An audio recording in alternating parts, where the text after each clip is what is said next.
Welcome to Wisdom of the World. Today I'm going to tell a story from England.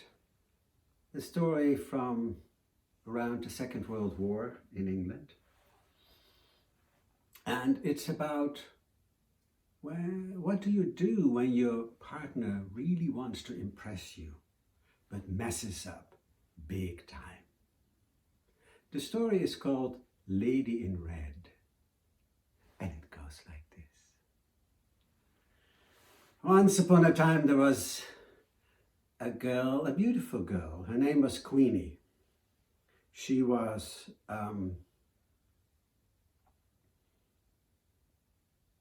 not just pretty, she had beautiful curly red hair until her waist. She had green eyes and a sensuous smile.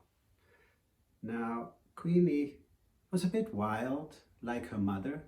She liked life, she liked man, she liked Americans in particular.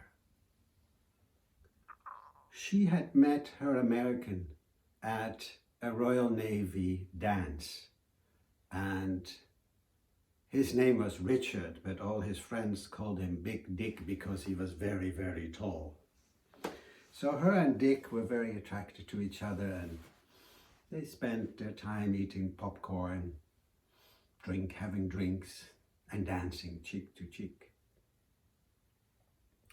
Now, at some point in October, it was autumn, and they were going to go to the zoo and taking the train to London there. So,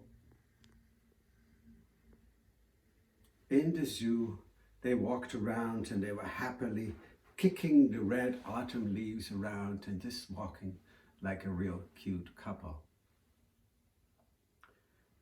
At some point, they saw in the distance a whole group of people standing in front of a wall, and Dick said to her, "Hey, let's go and look what's there." And so on the way there, all of a sudden there was a big tree, and all of a sudden Dick grabbed Queenie and kissed her really passionately.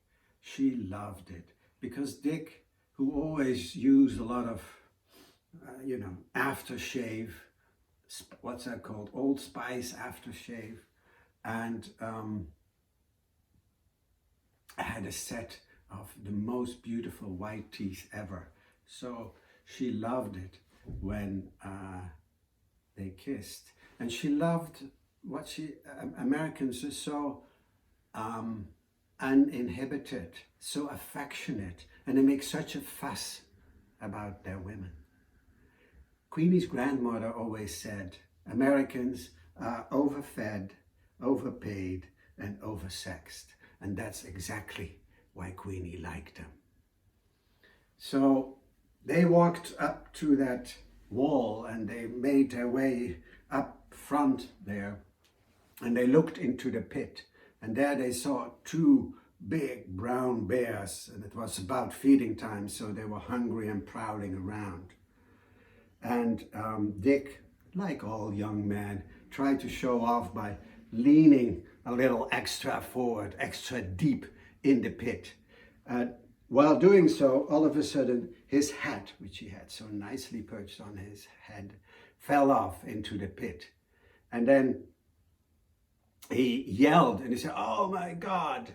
And then when he looked back up to Queenie, she barely recognized him. All he saw was gums, because his whole set of teeth had come off and had also come up, fell into the bear pit.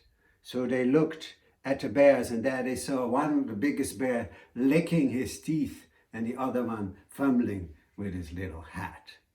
Now, Dick was shattered. On the way back home, he didn't say a word. And Queenie, every time she thought of those bears with those white teeth, just had to giggle and laugh. But not so Dick. He stayed quiet and didn't say a word all the way back home. After that, I would say fickle Queenie never thought much of her American again. Now, why am I telling you this story? I think all of us, and also our partners, do embarrassing things all the time. Now, if you cannot accept that, like Queenie in this story, then maybe that person is not the right partner for you. But if you can accept the embarrassing sides of your partner, or even the sides that of him or her that you don't like, if you can accept the whole package, then maybe that person is the right one for you. If you have any suggestions for another story or comments, I'm happy to hear them. Thank you.